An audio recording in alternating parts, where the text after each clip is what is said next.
ഇന്ന് ഒരു അനുഗ്രഹത്തിൻ്റെ ദിവസമാണ്, ഒരു സുന്നത്തായ വ്രതത്തിൻ്റെ ദിവസമാണ്. ഇന്നലെ അനുഗ്രഹീതമായ രാത്രിയായിരുന്നു. മാത്രമല്ല, ഇന്നലെ സർവശക്തനായ സൃഷ്ടാവ് അവൻ്റെ എല്ലാ അടിമകൾക്കും പുറത്തു കൊടുക്കുന്ന രാത്രി കൂടിയായിരുന്നു.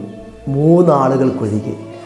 ഒന്ന് ബന്ധങ്ങളെ വിച്ഛേദിച്ചവൻ, മറ്റൊന്ന് മാതാപിതാക്കളെ ബുദ്ധിമുട്ടിപ്പിച്ചവൻ, അതുപോലെ മൂന്നാമതായിട്ടുള്ള ഒരുത്തർ അള്ളാഹുവിനെ ധിക്കരിച്ച് അള്ളാഹുവിനെ അനുസരിക്കാതെ ജീവിക്കുന്നവർ.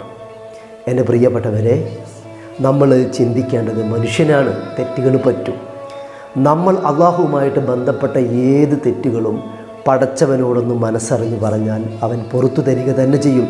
എന്നാൽ ബന്ധങ്ങളെ വിച്ഛേദിക്കുക, അതുപോലെ തന്നെ മറ്റുള്ളവനെ ചതിക്കുക, പറ്റിക്കുക, വഞ്ചിക്കുക, ആക്രമിക്കുക, അത് വാക്കുകൊണ്ടായാൽ പോലും അങ്ങനത്തെവർക്ക് സൃഷ്ടാവ് ഇത്തരം ദിവസങ്ങളിലും ഇത്തരം ദിവസങ്ങളുടെ രാവുകളിലും അതിൻ്റെ അനുഗ്രഹങ്ങളിൽ അള്ളാഹു അവരെ പെടുത്തില്ല എന്നുള്ളത് നമ്മൾ മനസ്സിലാക്കിയിട്ട് ഇനി വരാനിരിക്കുന്നത് പരിശുദ്ധ റമദാനാണ്. അപ്പോഴേക്ക് നമ്മൾ ഈ വിഷയത്തിൽ ജാഗ്രത പാലിച്ച് നല്ല ഒരു വ്യക്തിയാവാൻ ശ്രമിക്കുക.